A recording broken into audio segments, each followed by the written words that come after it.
അസ്സലാമലൈക്കും. എല്ലാവർക്കും നമസ്കാരം. ഞാനന്ന് ഒരുപാട് ഹാപ്പിയാണ്. എനിക്ക് 50K സബ്സ്ക്രൈബേഴ്സ് ആയിട്ടുണ്ട്. നിങ്ങൾ ഓരോരുത്തരുടെയും സപ്പോർട്ടും സ്നേഹവും കൊണ്ട് മാത്രമാണ് എനിക്ക് 50K പെട്ടെന്ന് തന്നെ ആവാൻ പറ്റിയത്. ഒരുപാട് സന്തോഷമുണ്ട്. ഒത്തിരി താങ്ക്സ് ഉണ്ട് നിങ്ങൾ ഓരോരുത്തരോടും.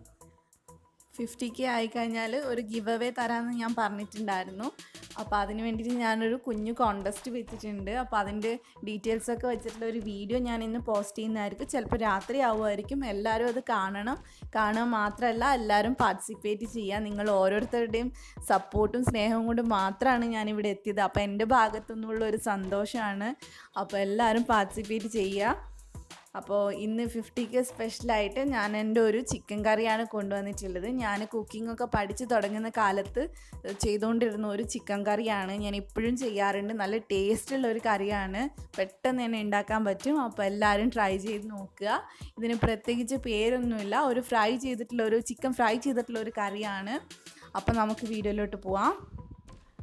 ഇതിനു വേണ്ടി ഞാനിവിടെ 1/2 കിലോ ചിക്കൻ എടുത്തിട്ടുണ്ട്. നന്നായിട്ട് ക്ലീൻ ചെയ്ത് വെച്ചിട്ടുണ്ട്. അതിനകത്തോട്ട് ആവശ്യത്തിന് ഉപ്പ് ചേർത്ത് കൊടുക്കുക. ഒരു 1/4 ടീസ്പൂൺ മഞ്ഞൾപ്പൊടി, പിന്നെ 1 ടീസ്പൂൺ കാശ്മീരി മുളക് പൊടി, അതിൻ്റെ കൂടെ തന്നെ 1/4 ടീസ്പൂൺ ഗരം മസാല, പിന്നെ 2 ടീസ്പൂൺ തൈര്. നല്ല കട്ടിയുള്ള തൈരാണ്, വെള്ളമില്ലാത്തത്. ഇതെല്ലാം കൂടി ചേർത്തിട്ട് നന്നായിട്ട് ഇതൊന്ന് മിക്സ് ചെയ്തെടുക്കുക. എന്നിട്ട് നമുക്കിത് ഒരു അരമണിക്കൂർ ഒന്ന് മാരിനേറ്റ് ചെയ്യാൻ വെക്കുക. നന്നായിട്ട് മസാലയൊക്കെ പിടിക്കാൻ വേണ്ടിയിട്ടാണ്.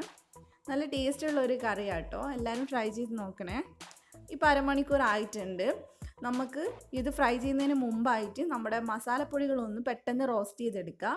അത് ഞാനിവിടെ ഒരു 4 ടീസ്പൂൺ മല്ലിപ്പൊടി ചേർത്തിട്ടുണ്ട്. ടീസ്പൂണാണ്, വലിയ സ്പൂണിൽ എടുക്കരുത്.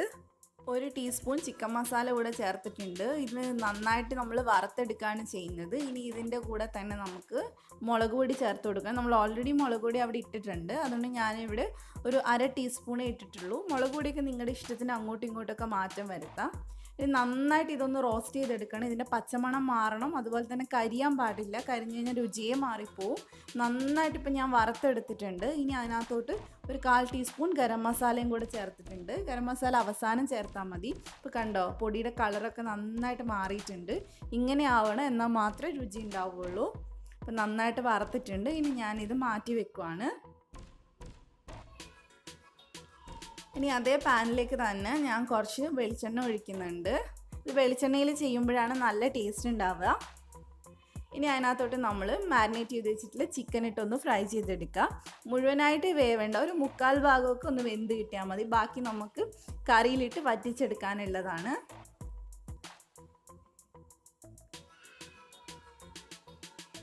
ഇപ്പോൾ ഒരു സൈഡ് റെഡി ആയിട്ടുണ്ട്. നമുക്കൊന്ന് തിരിച്ചിട്ട് കൊടുക്കാം.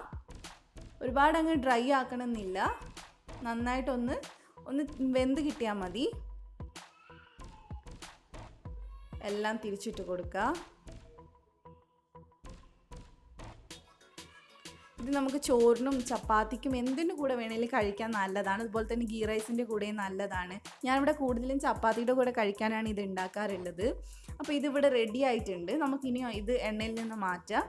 ഇനിയിപ്പം ഞാൻ മസാല ഉണ്ടാക്കുന്നത് വേറെ എണ്ണയിലാണ്. നിങ്ങൾക്ക് വേണമെങ്കിൽ ഈ എണ്ണ തന്നെ വെച്ച് ഉണ്ടാക്കാം. കാരണം നല്ല ടേസ്റ്റാണ് അപ്പോൾ അങ്ങനെ ഉണ്ടാക്കുമ്പോൾ. ഞാൻ മസാല ഓൾറെഡി ഇത് വേവിക്കുമ്പോൾ തന്നെ ഉണ്ടാക്കി വെച്ചതുകൊണ്ട് ഞാൻ വേറെ വെളിച്ചെണ്ണ എടുത്തിട്ടാണ് ഉണ്ടാക്കിയിട്ടുള്ളത്. ഒരു പാൻ വെച്ചിട്ട് അതിനകത്തോട്ട് നമുക്ക് കുറച്ച് വെളിച്ചെണ്ണ ഒഴിച്ചു കൊടുക്കാം.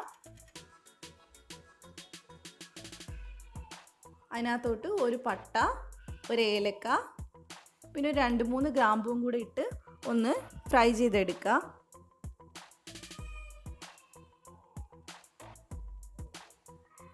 ഇനി അതിലേക്ക് കുറച്ച് കറിവേപ്പില ഇട്ട് കൊടുക്കുക. അതുകൂടെ ഒന്ന് മൂപ്പിച്ചെടുക്കണം. അതിൻ്റെ കൂടെ തന്നെ ഇഞ്ചിയും വെളുത്തുള്ളിയും ചതച്ചത് ചേർത്തിട്ടുണ്ട്. ഞാൻ ഇവിടെ 2 ടീസ്പൂൺ ചേർത്തിട്ടുണ്ട്. അത് നന്നായിട്ട് ഫ്രൈ ആകുമ്പോൾ നമുക്ക് അതിനകത്തോട്ട് ഒരു പച്ചമുളക് ചേർത്ത് കൊടുക്കാം. അതുകൂടെ ഒന്ന് നമുക്കൊന്ന് ഫ്രൈ ചെയ്തെടുക്കാം. പിന്നെ ഇതിനകത്തോട്ട് ഞാൻ 3 മീഡിയം സൈസ് സവാള ചെറുതായി കട്ട് ചെയ്തിട്ട് ചേർക്കുന്നുണ്ട്. ഒരുപാട് സവാള ചേർക്കേണ്ട, അപ്പം മധുരമായി പോവും ചിക്കൻ കറി. അപ്പം ഞാൻ 3 ചെറിയ സവാളയെ ഞാൻ എടുത്തിട്ടുള്ളൂ. ആവശ്യത്തിന് ഉപ്പ് കൂടെ ഇട്ടിട്ട് ഇത് നല്ലപോലെ വഴറ്റിയെടുക്കണം.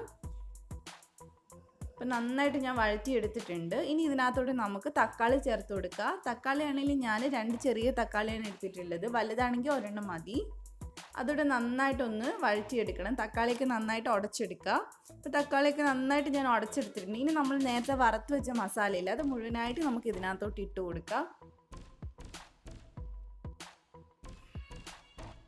നന്നായിട്ടൊന്ന് വഴറ്റിയെടുക്കുക.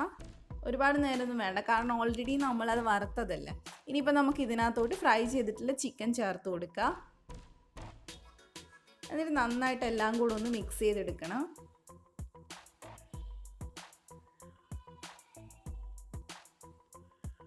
നന്നായിട്ട് മിക്സ് ആയിട്ടുണ്ട്. നമുക്കിനി ഇതിനകത്തോട്ട് കുറച്ച് വെള്ളം ഒഴിച്ചു കൊടുക്കാം. ഒരു 1/2 കപ്പ് വെള്ളം മതി. ഇത് ഇതിനകത്ത് കിടന്ന് മസാലയൊക്കെ നന്നായിട്ട് പിടിക്കാൻ വേണ്ടിയിട്ടാണ് നമ്മൾ വെള്ളം ചേർക്കുന്നത്.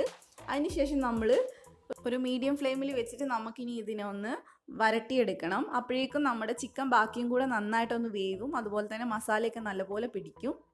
ഇനി ഉപ്പൊക്കെ കുറവുണ്ടെങ്കിൽ നന്നായിട്ട് നോക്കിയിട്ട് ചേർക്കുക. ഇതിനകത്തോട്ട് ഒരു 1/4 ടീസ്പൂൺ കുരുമുളക് പൊടി കൂടെ ചേർത്തിട്ടുണ്ട്. എന്നിട്ടൊന്ന് നന്നായിട്ടൊന്ന് മിക്സ് ചെയ്തെടുക്കുക.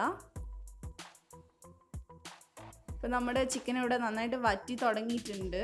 മസാലയൊക്കെ നല്ലപോലെ അതിൽ വരണ്ടിരിക്കുന്നുണ്ട്. അപ്പോൾ ഇത്രയേ ഉള്ളൂ. ഇനി നമുക്ക് ഇതിനകത്തോട്ട് കുറച്ച് കറിവേപ്പില കൂടെ ചേർത്തിട്ട് നന്നായിട്ട് മിക്സ് ചെയ്യുക. അതിന് ശേഷം നമുക്ക് തീ ഓഫ് ചെയ്യാം. അപ്പോൾ നമ്മുടെ ചിക്കൻ കറി ഇവിടെ റെഡി ആയിട്ടുണ്ട്. നല്ല ടേസ്റ്റി ആയിട്ടുള്ള ഒരു കറിയാണ്. എല്ലാവരും ട്രൈ ചെയ്ത് നോക്കുക. ചിലപ്പോൾ നിങ്ങളൊക്കെ ഉണ്ടാക്കുന്നതായിരിക്കും. ഞാനിതെൻ്റെ തുടക്കകാലത്ത് ഉണ്ടാക്കിയിട്ടുള്ള ഒരു കറിയാണ്. ഇപ്പോഴും ഞാനത് ഫോളോ ചെയ്യുന്നുണ്ട്, കാരണം അത്ര ടേസ്റ്റിയാണ്. എനിക്ക് ഒരുപാട് ഇഷ്ടമുള്ള കറിയാണ്. അപ്പോൾ എല്ലാവർക്കും ഒരിക്കൽ കൂടി ഒരുപാട് താങ്ക്സ് ഉണ്ട്. Love you all. ഒത്തിരി താങ്ക്സ് ഉണ്ട് നിങ്ങളോട് എന്നെ ഇത്രയും സപ്പോർട്ട് ചെയ്യുന്നതിന്. അതുപോലെ തന്നെ ഞാൻ പറഞ്ഞ പോലെ എൻ്റെ കോൺടെസ്റ്റിൻ്റെ വീഡിയോ നിങ്ങളെല്ലാവരും കാണുക, എല്ലാവരും പാർട്ടിസിപ്പേറ്റ് ചെയ്യുക. അപ്പോൾ അതിൽ വിന്നറാകുന്നവർക്ക് എൻ്റെ വക കുഞ്ഞ് ഗിഫ്റ്റ് ഉണ്ട്. അത് ഞാൻ 3 പേർക്കാണ് കൊടുക്കാൻ ഉദ്ദേശിക്കുന്നത്. അപ്പോൾ എല്ലാവരും പാർട്ടിസിപ്പേറ്റ് ചെയ്യുമെന്ന് വിചാരിക്കുന്നു. അതുപോലെ നിങ്ങൾക്ക് എൻ്റെ വീഡിയോ ഇഷ്ടപ്പെട്ടിട്ടുണ്ടെങ്കിൽ ലൈക്ക് ചെയ്യാൻ മറക്കരുത്. അതുപോലെ തന്നെ ഫ്രണ്ട്സിനൊക്കെ ഷെയർ ചെയ്ത് കൊടുക്കുക. അപ്പോൾ ധ്യാൻസ് കണ്ണൂർ കിച്ചൻ നിങ്ങൾ ആദ്യമായിട്ടാണ് കാണുന്നതെങ്കിൽ വീഡിയോൻ്റെ തൊട്ട് താഴെ സബ്സ്ക്രൈബ് എന്നുള്ളൊരു ബട്ടൺ കാണും. അതൊന്ന് ക്ലിക്ക് ചെയ്യുക. അത് ക്ലിക്ക് ചെയ്യുമ്പോൾ തൊട്ടടുത്ത് തന്നെ ഒരു ബെല്ലിൻ്റെ പടവും കൂടെ വരും, അതുകൂടെ ഒന്ന് ക്ലിക്ക് ചെയ്യുക. അപ്പോൾ ഞാൻ ഇനി വീഡിയോസ് ഇടുമ്പോൾ നിങ്ങൾക്ക് നോട്ടിഫിക്കേഷൻ വരുന്നതായിരിക്കും. അപ്പോൾ ഇനി ഒരു നല്ല റെസിപ്പി ആയിട്ട് ഞാൻ വരുന്നതായിരിക്കും ഇൻഷാ അല്ലാ. Thank you for watching.